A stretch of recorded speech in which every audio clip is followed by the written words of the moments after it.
Bonjour, bienvenue. Je suis Anna de Millet et j'attends donc Paola de Medfem Collectif qui ne devrait pas tarder à arriver et qui va me rejoindre pour parler des, euh, des, des questions de... Ah la voilà.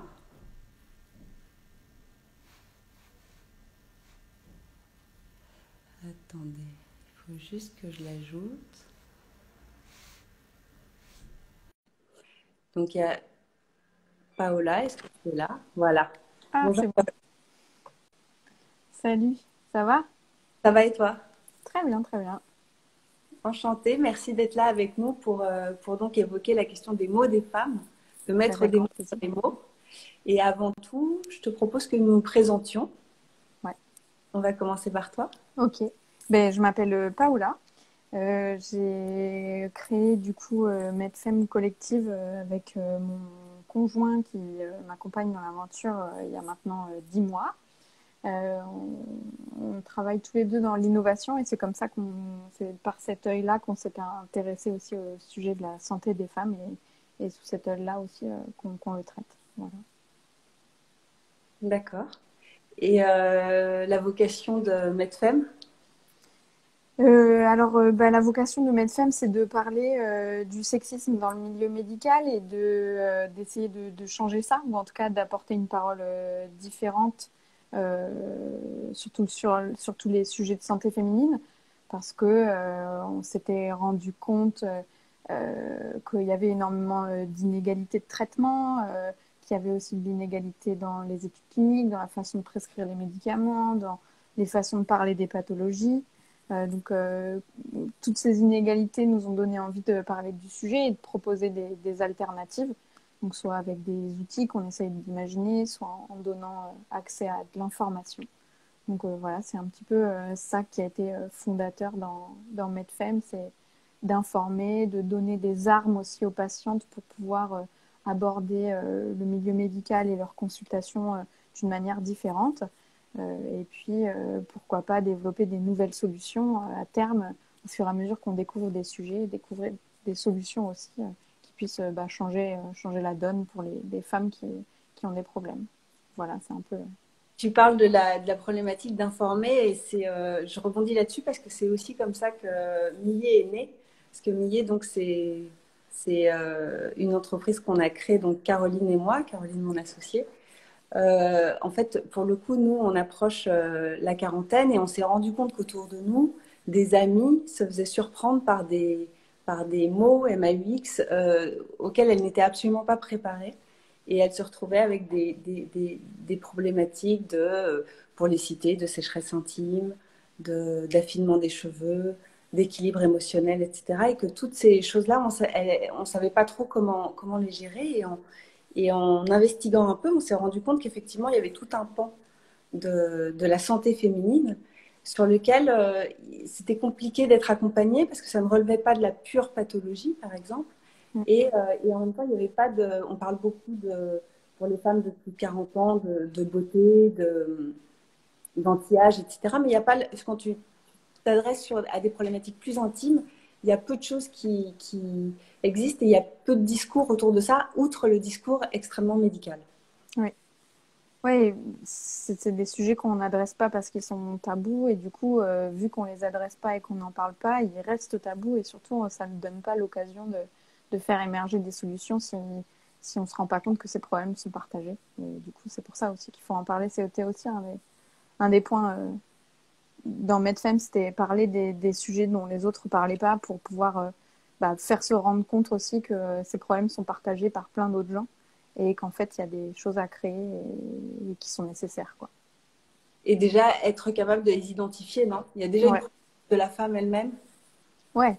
Il y a être capable de l'identifier effectivement et d'identifier que c'est un problème et qu'on a le droit d'exprimer que c'est un problème parce que en tant que femme, on est aussi beaucoup éduqué dans c'est normal d'avoir mal.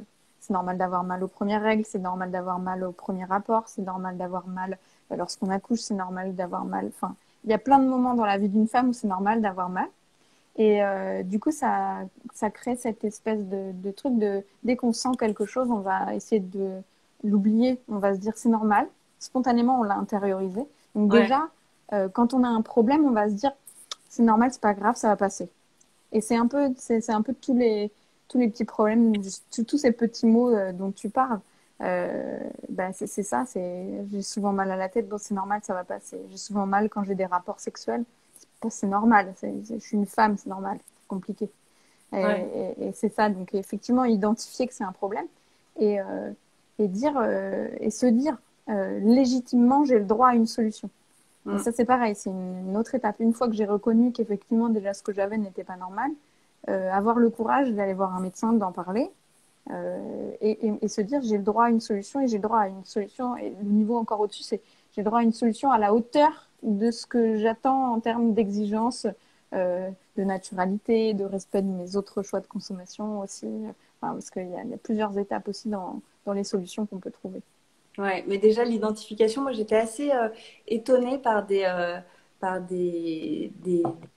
femmes autour de moi qui me disaient, je sais que les 3 jours qui vont précéder mes règles, donc le fameux syndrome prémenstruel, je ne vais pas porter de jean trop serré parce qu'en fait ça frotte et ça fait mal et que pendant cette période-là, je ne vais pas continuer à faire empirer le mal. Néanmoins, quelque chose qui pourrait venir apaiser ce mal. Alors là, pour le coup, elle n'y avait presque pas pensé. Et là-dessus, j'aimerais bien que tu nous racontes un peu ce que tu as fait pour le carnet mot de vulve, parce que je pense qu'il est exactement dans cette question de savoir s'écouter. Ouais. Ce qu'on a voulu créer à la base, donc on pensait depuis le début à imaginer un outil de suivi de santé. Et on s'est dit qu'il fallait qu'on trouve une problématique pour rentrer dedans, parce qu'on n'avait pas fait un suivi de santé global, sinon c'était un outil trop complexe. Et on s'est très vite intéressé au sujet des douleurs vulvaires, parce que c'est un sujet dont on ne parle pas, et souvent quand ça arrive, on a l'impression d'être seul à avoir ça, d'être anormal. Et donc, du coup, on va avoir tendance à pas en parler, à pas l'identifier comme un problème et à le prendre pour soi. Donc, c'est encore ce fameux c'est normal, c'est ma faute, c'est moi. Voilà. Et on s'est dit, en miroir, dans la communauté médicale, il y a les mêmes comportements. Donc, ça va renforcer positivement ce truc. Mhm. J'arrive avec mon problème face à un gynéco, je dis que j'ai mal à la vulve, oh, bah, c'est une petite mycose, utilisez cet ovule ou ce gel. Ou alors, vous faites de la sécheresse vaginale, c'est simple, ça va passer. Utilisez du lubrifiant. Et en fait, on se rend compte que c'est plus compliqué que ça, mais que d'un côté, il faut que la femme comprenne que c'est plus compliqué que ça, parce que même elle, si on lui dit c'est juste de la sécheresse, elle va avoir tendance à croire ça et ça va entretenir sa croyance que c'est rien de plus. Donc il faut pouvoir mettre du concret dessus. Et après, en face du médecin aussi, pouvoir apporter du concret pour qu'il puisse aussi ajuster son diagnostic. Donc on a voulu créer un espèce d'outil qui permettrait à la fois effectivement à la femme de se rendre compte de ce qu'elle a et de le qualifier de manière objective. Pas par exemple se dire j'ai tout le temps mal, parce qu'en fait c'est pas tout le temps, enfin ça peut être tout le temps le cas, mais souvent c'est pas le cas. C'est j'ai mal avant, comme tu disais cet exemple de cette personne qui sait qu'elle a une irritation 3 jours avant ses règles et du coup qu'il faut pas qu'elle porte de jean. En fait, on sait que c'est ponctuel, il y a des moments où c'est plus, donc on va les identifier. On va apprendre du coup sur son corps, comme ça, en identifiant, en utilisant le carnet. Et après, on va pouvoir le retranscrire de manière très objective aussi à son médecin, en enlevant un petit peu la part d'affect qui va faire que des fois, il y a ce moment de jugement ou ce moment où il y a les stéréotypes qui vont rentrer en jeu dans l'appréciation médicale de ce que va témoigner la femme face à son médecin. Oui, et ce carnet, je rebondis là-dessus sur la question de savoir s'écouter. Ce carnet, ça permet aussi la prise en conscience d'un changement de paradigme, c'est-à-dire qu'on n'est plus dans la logique problème-solution. Quand j'ai un problème de santé, je vais voir un médecin et dans les 2 jours, j'ai donc une solution et un remède à ma problématique, mais être plus dans une écoute de soi, quelque chose de plus progressif. Les résultats viendront peut-être pas immédiatement. Néanmoins, pouvoir se tourner vers des solutions plus naturelles et plus holistiques, pour employer un grand mot, et pour dire que effectivement cet accompagnement-là, il commence par savoir s'écouter et comprendre les mots dont on est l'objet. Ouais. Ouais, puis de savoir s'écouter, il est important pour mieux maîtriser aussi ce qui nous arrive et mieux comprendre. Enfin, C'est aussi un outil, je pense, mode vulve, qui a vocation à redonner un petit peu de contrôle aux femmes. Et ce contrôle, il passe par voilà, cette connaissance de soi. Et c'est vraiment ça qu'on voulait aussi proposer dans cet outil. Mhm. J'ai d'autres questions à te poser, notamment, je regarde mes feuilles, les témoignages et les que tu as pu avoir de plus marquants Ouais. depuis le Bah, début. Euh, sur Medfem, du coup, comme on traite pas mal de sujets différents, il y a pas mal de choses qu'on m'a racontées, souvent très intimes. Je pense que ce qui est le plus difficile, enfin, et du coup, le plus marquant, ça va être des choses qui vont être liées à des violences physiques. En tout cas, pour moi, c'est les choses qui sont les plus difficiles à accueillir et qui vont du coup m'accompagner pendant plus longtemps et auxquelles je vais repenser. Et c'est des violences physiques à la fois de praticiens et de praticiennes, mais parfois aussi de l'entourage qui comprennent pas la pathologie, qui en ont jamais entendu parler parce que c'est pas connu et qui du coup vont faire rejaillir leur frustration sur la personne qui a déjà des problèmes. Donc ça peut aller de la femme qui fait du vaginisme et qui me raconte que son mari la force une fois par semaine parce qu'il ne peut pas trouver de solution pour se faire du bien tout seul. Donc ça, c'est très très difficile à entendre parce que déjà la patiente a cette pathologie qu'elle ne connaît pas parce qu'elle n'avait, quand on en a parlé, elle n'avait pas de diagnostic, elle ne savait pas ce que c'était. Et à côté de ça, elle me parle et d'une façon très normale, comme si pour elle, c'était pas du tout un problème de cette relation avec son mari qui est compliquée. Donc, on a à la fois la violence du corps médical qui n'arrive pas à lui trouver une réponse et qui souvent, quand elle raconte son problème, bah, vont dire c'est normal. Vous savez, la sexualité des femmes, c'est comme ça. Hein, c'est compliqué. La libido, c'est dans la tête. Il faut vous détendre. Bon, alors que la personne a quand même un problème physique. Et de l'autre côté, le mari qui ne comprend pas non plus, qui n'a pas de clé pour comprendre non plus, et qui du coup devient un peu violent. Ça, c'est très très difficile à écouter. Ça m'est arrivé plusieurs fois parce que j'ai fait l'étude sur mal à la vulve avec Baobo. Et du coup, on a eu beaucoup de gens qui ont répondu à cette étude et des gens qui sont dans des situations voilà, de ce genre de choses. Et après, ce qui me marque un peu, c'est quand aussi je me reconnais dans les témoignages. Et du coup, ou, par exemple, j'ai des gros problèmes de sommeil personnellement et j'ai peiné à trouver des solutions. Et d'ailleurs, même encore maintenant, c'est parfois compliqué. Mais du coup, quand les gens viennent me raconter ça aussi, c'est difficile de garder de la distance, par exemple. Donc, ces témoignages, ils vont me marquer. Parce que tout de suite, je vais m'identifier et du coup, et je peux pas donner de solution parce que je peux rien recommander, hormis à la limite des choses de grand-mère ou des choses comme ça, mais je peux pas orienter trop. C'est pas mon métier, je n'ai pas le droit d'orienter. Donc, du coup, c'est difficile toujours de garder la distance et voilà. C'est un peu les choses qui me marquent le plus.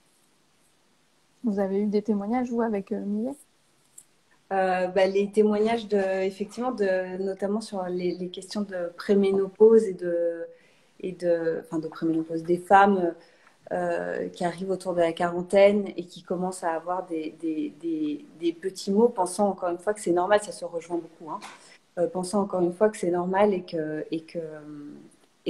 et que bon, au mieux on subit et si vraiment ça va pas, on va voir un médecin, mais il y a un entre-deux et cet entre-deux, c'est vraiment une zone de flou, c'est-à-dire que on n'arrive pas à savoir euh, qu'il existe en fait des solutions et qu'on peut agir dessus. Et notamment, il y a un chiffre que j'aime bien citer, c'est 75% de notre équilibre hormonal pardon, dépend de notre mode de vie. En fait, il est facile, il y a des règles de...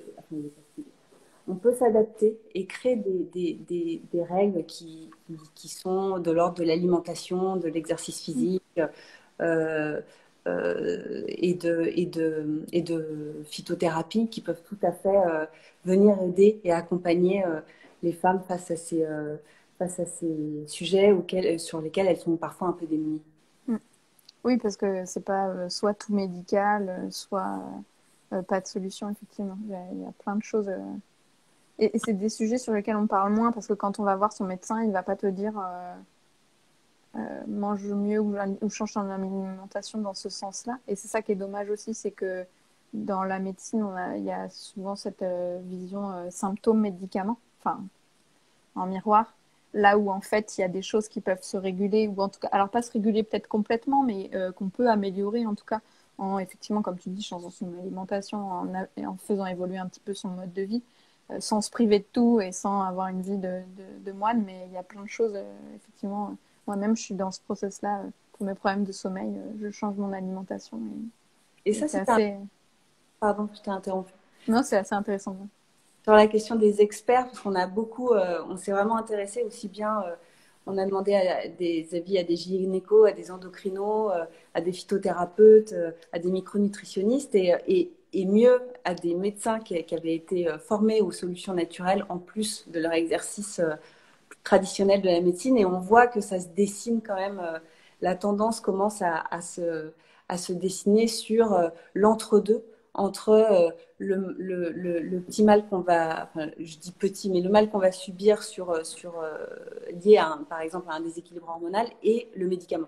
Et de voir comment on arrive à du yoga hormonal, par exemple, à ce genre de solutions qui, tout en douceur, permettent d'accompagner. Alors, et qui, évidemment, ont, ce qu'on disait tout à l'heure sur le problème-solution, un effet pas toujours immédiat par rapport à la médecine dite allopathique, mais qui peuvent être assez bénéfiques sur le long terme parce qu'on apprend à se connaître, encore une fois, on retourne dans l'idée d'apprendre à s'écouter et à accompagner son propre corps, quoi.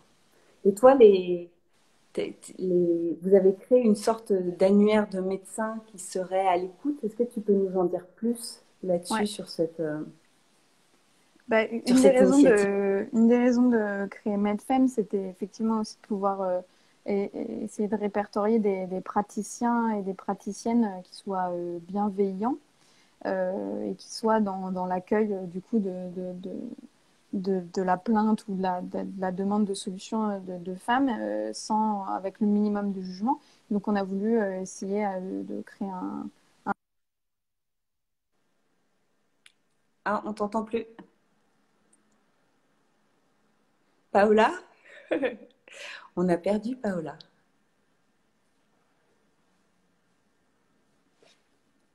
Paola, on ne t'entend plus du tout. Il y a un problème de micro, je pense. On va essayer de la retrouver.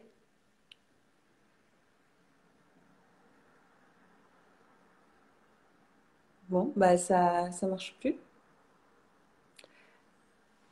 Bon, donc je me retrouve sans Paola, qui a eu un petit problème technique apparemment. On va voir si elle revient. Effectivement, ils ont... ah la voilà, attendez, je la reprends. Voilà. Normalement, elle arrive. Est-ce que tu m'entends? Oui, je t'entends. Ah, désolée, j'ai un petit problème technique. T'en prie. C'est la classique des lives. Voilà, c'est le direct, la magie du direct. Oui, donc je parlais de l'annuaire. Donc oui, on a voulu créer un annuaire de gens bienveillants pour pouvoir accueillir aussi les femmes en toute sécurité, enfin toute sécurité, en toute bienveillance, quoi. Ce qu'on s'est dit à la base de ça, c'est que pour qu'un rendez-vous médical se passe bien, il faut deux choses. D'un côté, que bah, effectivement le patient soit, le praticien ou la praticienne soit bienveillant, Mhm. mais il faut aussi que de l'autre côté, la femme soit dans un bon état d'esprit et qu'elle soit dans la bonne disposition pour aller à ce rendez-vous aussi. Une bonne manière d'être dans la bonne disposition, c'est d'avoir un praticien dont on est plus ou moins certain, ce qui n'est pas toujours évident parce qu'on change de ville, on a une pathologie particulière à traiter, on a un problème particulier, il faut qu'on aille voir quelqu'un en particulier qui est un spécialiste qu'on va moins voir que son médecin généraliste, par exemple. Et donc, pour recréer cette confiance, il faut utiliser des vecteurs qui peuvent être, par exemple, la recommandation. Quand je vais voir un médecin qui m'a été recommandé, de base, j'ai plus de confiance, à la fois dans le fait que ça va peut-être, enfin, Ah, ça recommence. oui, Allô? je suis désolée. Est-ce que tu m'entends? C'est bon? Là, je t'entends. Ah, punaise. Là, Si, c'est c'est bon. bon? Ouais. Ok, pardon. Vas-y. Parfait. Pour que ça se passe bien, il faut que on soit en confiance et la confiance peut se baser sur la recommandation, quoi. Le fait d'aller chez quelqu'un, on arrive, on se sent mieux et du coup, on va être déjà plus à même à exprimer la vraie raison de pourquoi on vient. Parce que souvent, la raison pour laquelle un rendez-vous se passe pas bien, c'est aussi parce qu'on ne dit pas tout. Et puis, on va se sentir plus à l'aise, on va du coup mieux accueillir les recommandations de la personne. Donc, cet annuaire, c'est à la fois regrouper des gens bienveillants, mais aussi créer un contexte pour que la patiente, quand elle se rend en rendez-vous, elle soit dans des dispositions qui fait que ça peut aussi bien se passer de son côté à elle. Parce que si on arrive chez un praticien où on a peur, où on ne sait pas tout à fait ce qu'on va lui dire, ou si on va pouvoir tout lui dire, euh, forcément, ça va créer aussi un contexte où même si le praticien, il est peut-être bienveillant, mais comme j'arrive avec la défensive, une appréhension, un peu d'agressivité, et ben en fait, ça va mal se passer. Donc cet annuaire, il sert à la fois à voilà, créer un contexte qui fait que ça se passera mieux au-delà de répertorier des praticiens bienveillants. D'accord. Et ça rejoint toujours la même. On retombe à nouveau sur la question d'apprendre à s'écouter et d'être capable de verbaliser autour de ces mots, quoi. Oui, et effectivement, c'est pas toujours évident quand on arrive en face de quelqu'un qu'on connaît pas du tout. Et du coup, effectivement, c'est se verbaliser pour soi, déjà, c'est une première étape, les choses. Ce qu'on disait, savoir s'écouter, savoir reconnaître les choses. Puis après, le retransmettre à quelqu'un en qui on sent qu'on peut avoir une confiance. Parce que parfois, moi, c'est une attitude que j'ai vue chez certains médecins que j'ai rencontrés, c'est ils considèrent que comme ils sont médecins, on doit leur faire confiance de base. On vient dans le cabinet, on vient chercher un service, il faut faire confiance. Mais en fait, c'est pas vrai. C'est comme dans toute relation, la relation, elle s'amorce au moment où on va se rencontrer et pas parce qu'il y a un signe de blouse blanche et un bureau, parce qu'il y a un sourire, parce qu'il y a un échange, parce qu'on sent qu'il y a un regard bienveillant qui est porté. Et du coup, c'est tout ça qui va créer la confiance en elle-même du rendez-vous médical. Ouais, ouais, complètement. Je voudrais te parler d'un sujet un peu plus vaste, parce que c'était aussi un des grands positionnements de Medfem sur la question de la santé féminine, prise en compte ou pas par la médecine. Et la question des inégalités, enfin des inégalités autour de ça. Alors, dans les études cliniques notamment, par Ouais. exemple, ouais. Il y a à la fois des inégalités dans le traitement des pathologies, enfin, dans comment on va leur accorder de l'importance dans les études cliniques, et puis dans les solutions du coup qu'on va retrouver. Toutes les pathologies qui sont à prévalence plutôt féminine sont assez peu étudiées, comme le syndrome prémenstruel, c'est assez peu étudié. Ouais, Là où les dysfonctionnements érectiles sont 5 fois plus étudiés que le SPM. Ça, c'est un des chiffres que j'avais utilisé. Et donc, c'est assez impressionnant parce que c'est sur beaucoup de pathologies, c'est le cas. Il y a des différences comme ça de proportion d'études. Donc, forcément, on ne connaît pas les pathologies.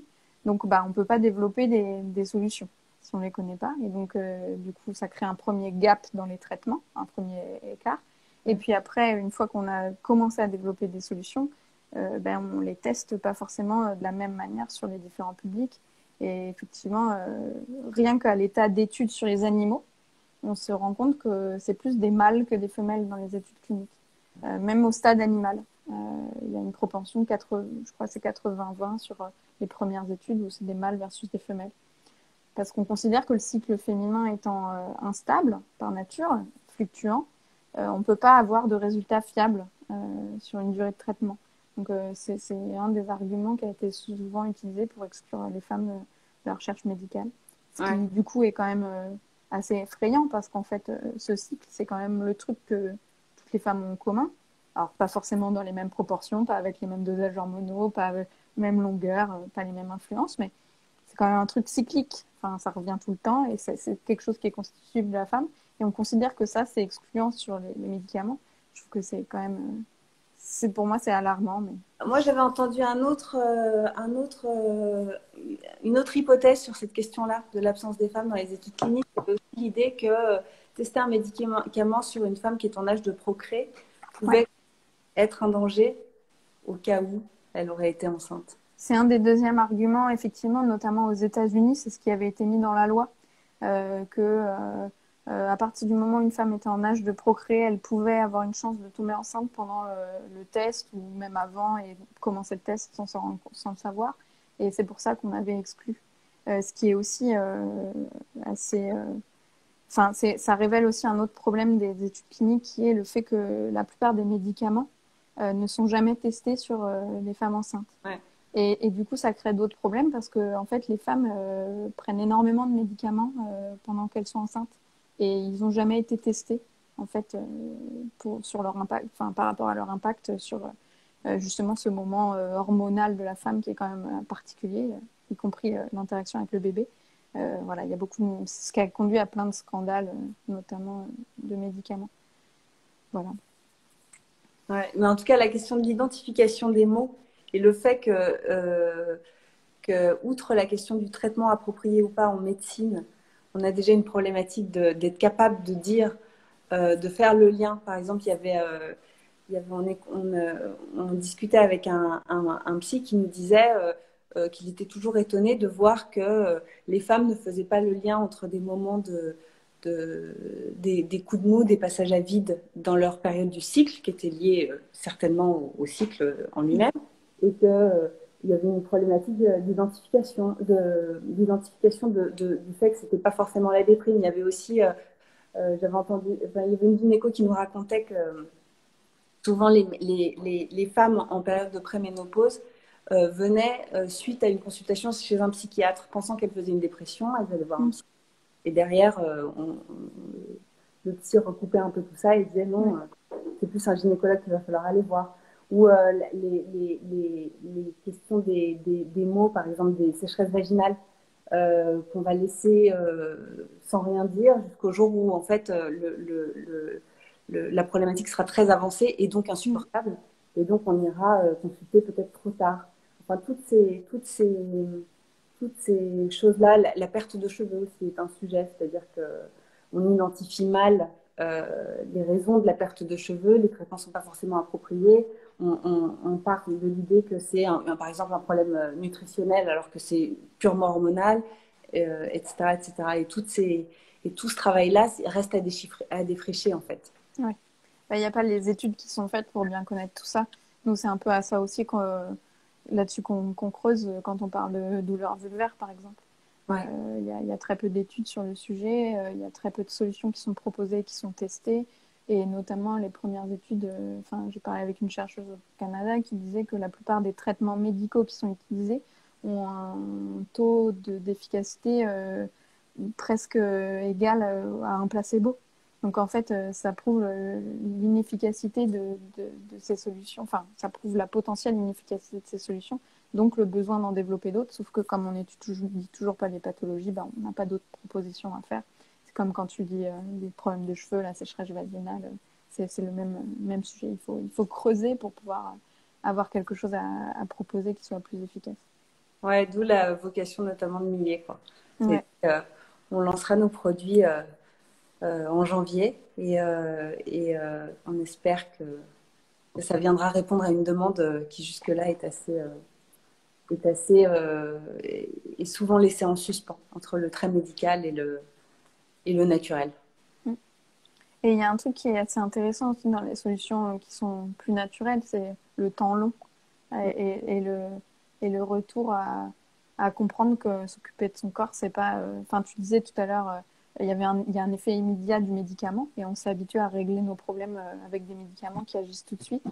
Là où des solutions naturelles ou des solutions de suivi ou de maîtrise de son corps, d'apprendre à s'écouter, c'est des choses qui s'inscrivent sur du temps long et qui font redécouvrir son corps un petit peu autrement et le fonctionnement de son corps un petit peu autrement. Et c'est aussi ça qui est intéressant, je trouve, dans les solutions que vous pouvez proposer, qui se développent aussi beaucoup dans l'écosystème et beaucoup autour de la santé de la femme, c'est de comprendre que voilà, souvent le médicament qui te soigne en 30 minutes, il est moins bon pour toi et il ne traite pas en fait le problème de base. Donc en fait, c'est juste un cache-misère, quoi. Ouais, ouais. Bah, exactement le principe de la contraception et du SPM, quoi. Bah oui, Ouais. c'est ça. Tu peux prendre un truc pour te sentir bien sur le moment, mais probablement un travail de fond à faire pour régulariser sur le long terme, quoi. Ouais, complètement. Il y a autre chose qu'on aimerait aborder? Ben, c'est toi qui me dis. Je te laisse poser les questions.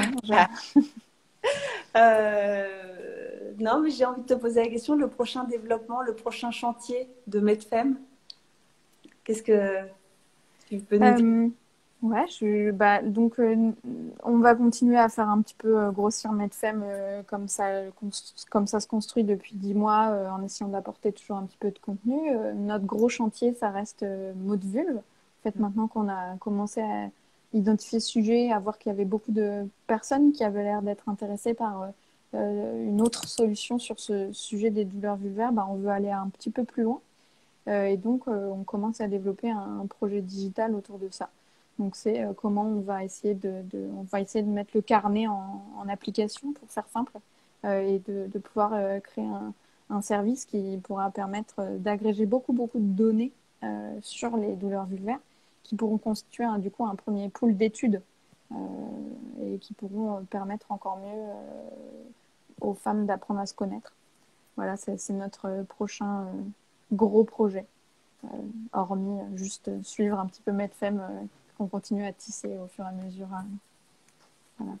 D'accord. Et sur les douleurs vulvaires, tu avais un chiffre qui avait retenu mon attention. Ouais, c'était sur. On s'était parlé sur le bien-être psychologique ou bah, je peux dire les trois grands chiffres de notre étude.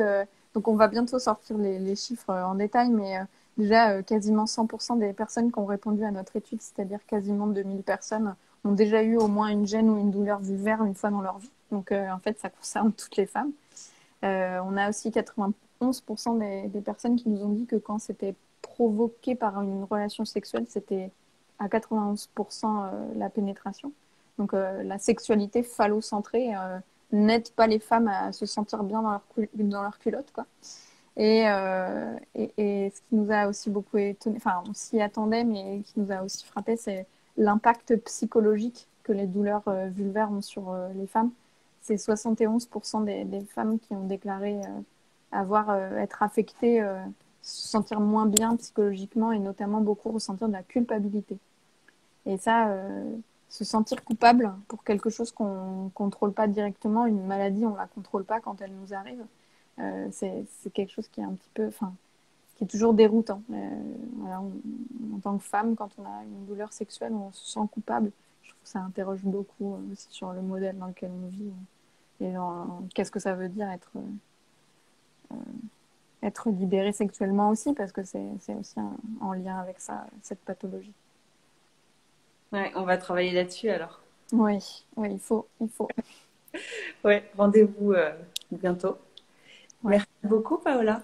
Mais avec plaisir, désolée pour les petits couacs de connexion, je suis vraiment confuse. C'était mon premier live, peut-être que ça peut me faire pardonner. J'ai jamais fait ça, voilà, donc je pense que j'étais pas encore bien réglée. Ça marche. Ben, merci beaucoup et puis à très vite. À très bientôt, ouais, avec grand plaisir. Au revoir. Salut. Au revoir.